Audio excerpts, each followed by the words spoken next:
morning, guys. Okay, so it is literally Monday morning. Today marks day 7, and today is the day that we go today. Did George Floyd pass away?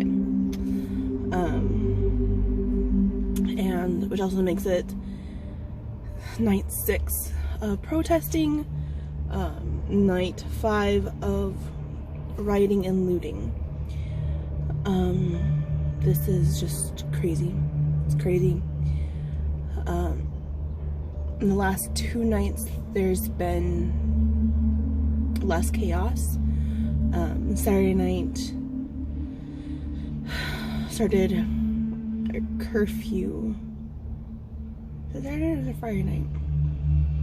Friday night started the curfew in the metro. Saturday night started curfew for pretty much everyone else within a 20-mile radius, I would say, of Minneapolis to St. Paul.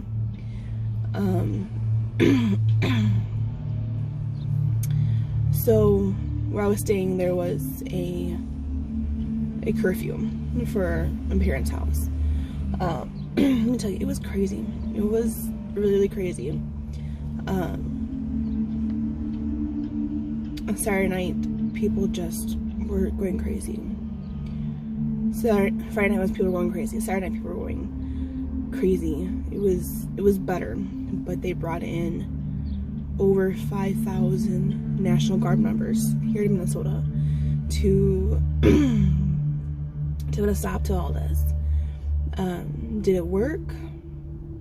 For the most part, yes. Last night we felt safer.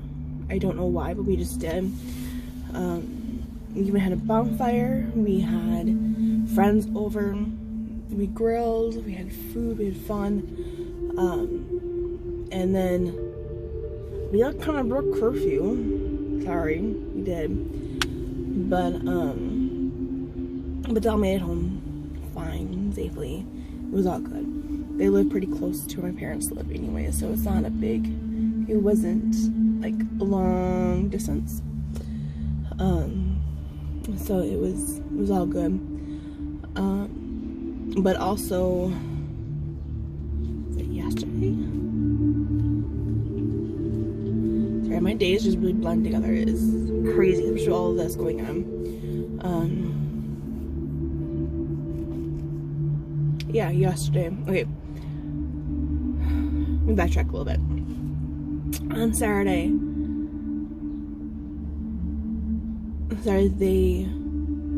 my parents went and visited my grandparents who live out in St. Paul. And they're like a block and a half off of University. Well, University is where the rioters and looters were all at. And it was nuts Friday night. It was nuts Friday night because that's where they were at. Saturday night, I guess things were a little bit better, but it was quiet Saturday. It was quiet in St. Paul for the most part. Last night, things were a lot better as far as how many people were on the streets and stuff at night. Seemed better. But I wasn't paying much attention to it because I just can't, guys. This whole thing is draining me. My anxiety and my depression, it's a lot to handle with all this. And it's a lot. It's a lot of feels, a lot of everything, a lot of emotions. It's just like, it's a lot. It's a lot to process, a lot to handle. And then to have a 10-year-old on top of that, a young child that's asking questions as to why this is happening and why they're being so stupid and doing this, you don't have the proper answers for those things.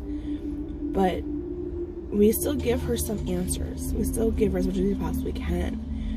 And every time we do, she's like, well, they're stupid. Why? This is stupid. It's like, you're right. It is. It really really is, but the fact is they're still doing it. And whether they're out-of-towners or they're natives, it doesn't matter. Like, it doesn't. And I personally grew up not really judging people by their skin color. That's how I was raised and how I grew up and how I raised my daughter. She doesn't really see skin color. It's descriptive words of these people. Like, these are the black people, these are the white people, these are the Asian people, Mexicans, Hispanics, whatever you want to call them. Those are descriptive words. That's what they are. It doesn't matter what they are. They're people. People are people, for Pete's sakes. And I love my daughter. I love my daughter. She loves different people. She does. Her two are really good friends. They are black. They're both mixed, but they're both different shades of brown, I guess you would say. And she loves them both. She absolutely loves them. Another of her friends is white, and that's totally fine. She has friends that are Islamic. She has friends that are Mexican and African American. She has them all, and I love her for that. I do.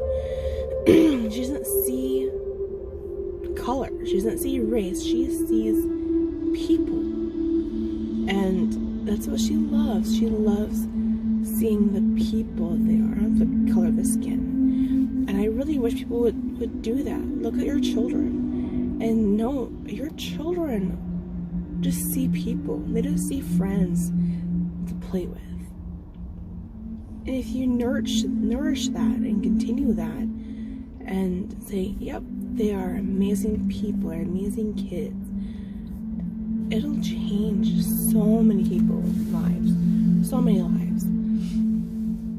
And I get it's going to take a long time for that to happen. I get it.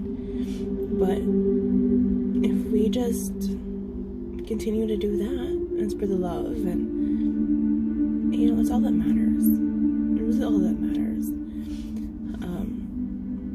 But anyways, this weekend also, my parents and we went on a little road trip yesterday, Sunday, and we visited University. We drove down University and a couple of places around off the streets, off the street of University and stuff, and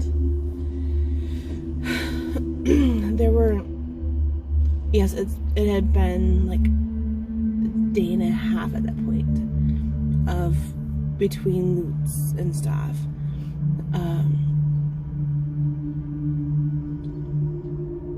It was clean.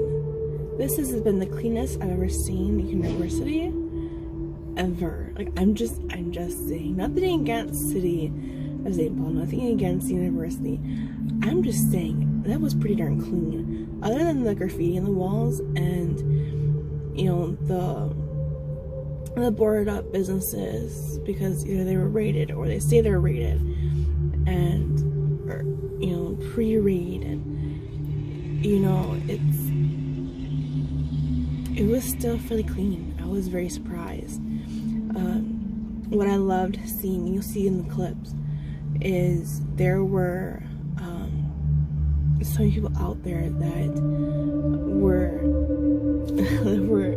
donating food, and people in lines of people waiting for food to get, because people came from all over the state to donate food, toilet paper, diapers, pull-ups, wipes, tons of cereal, tons of food.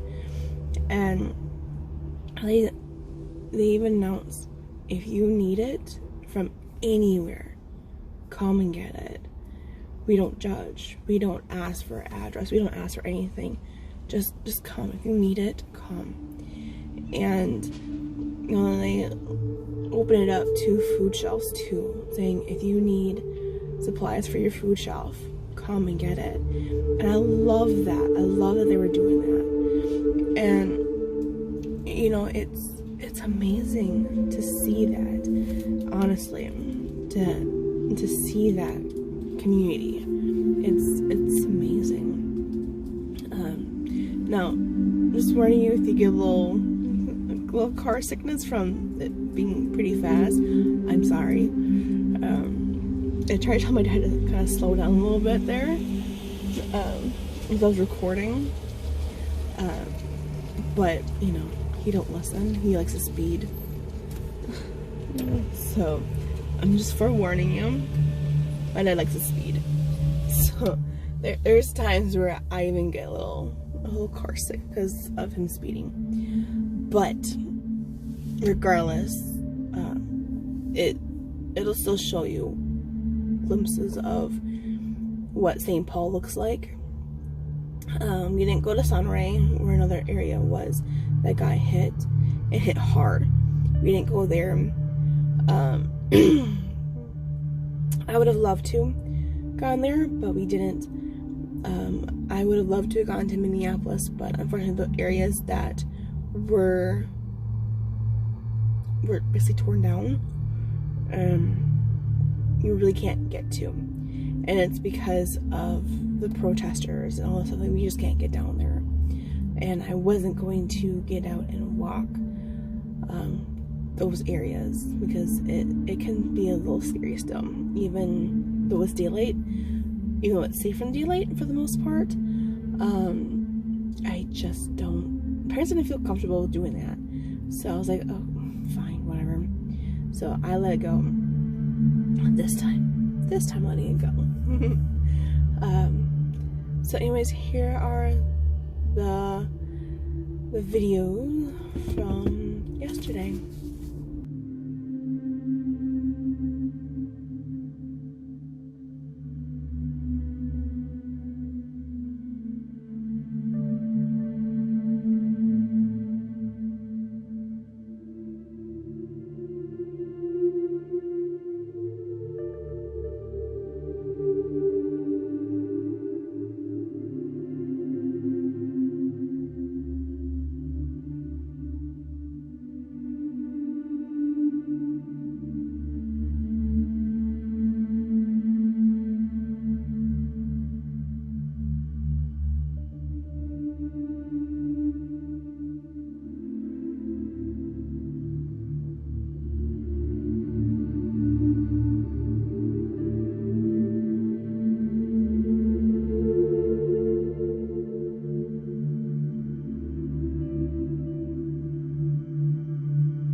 telling you, like, it broke my heart, you guys.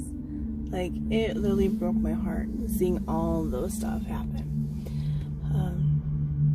Yeah, I don't even know, you guys, I don't know what to say. But that is a reality, unfortunately, that this is happening. That this happened. And it's crazy. It's just crazy. But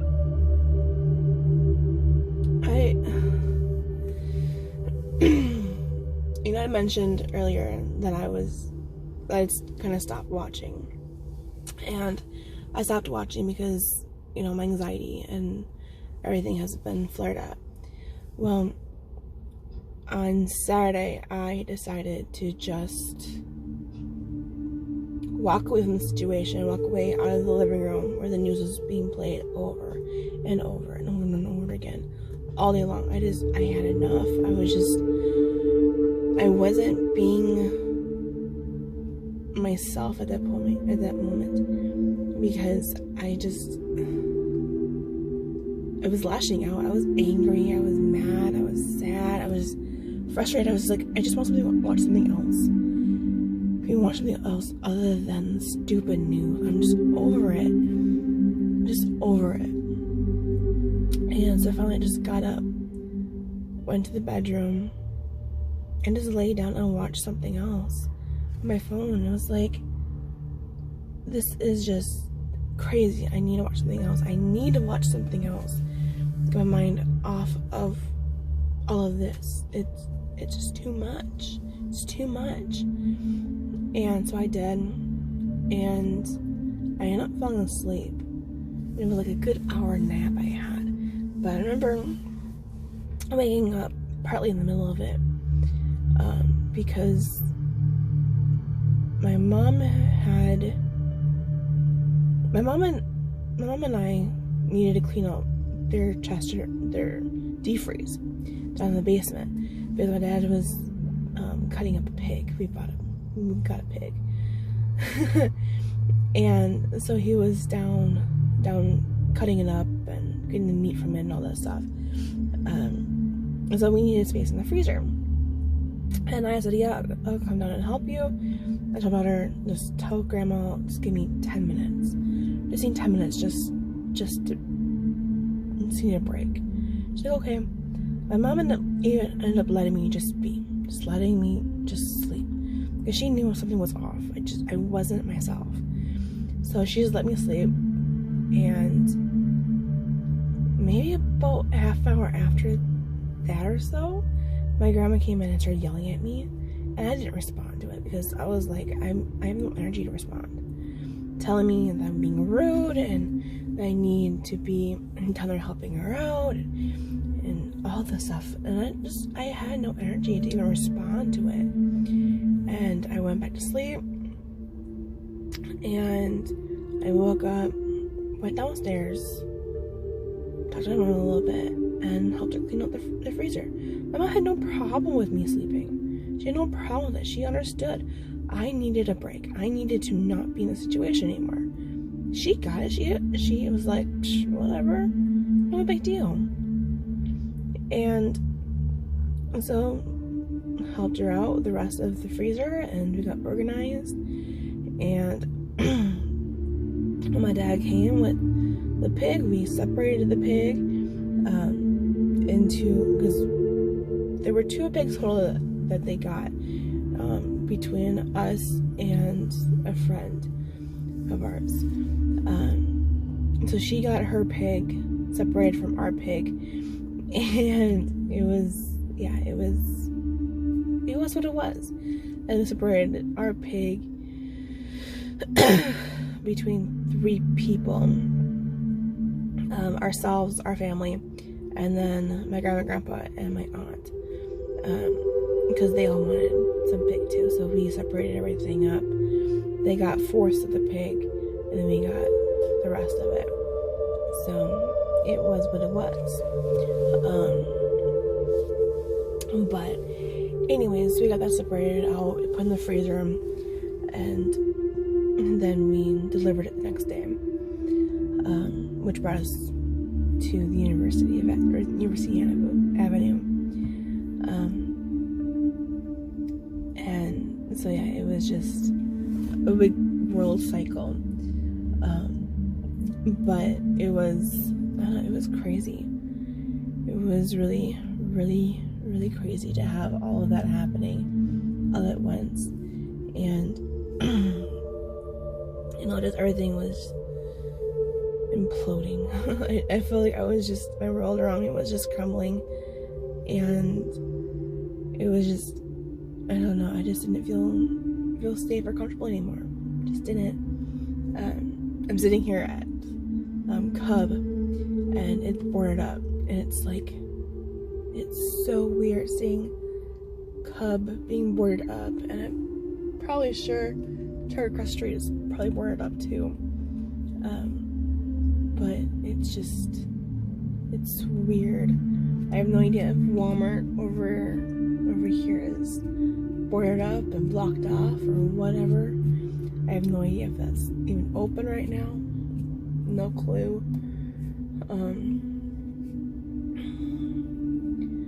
But all I know is it's gonna be a busy day again,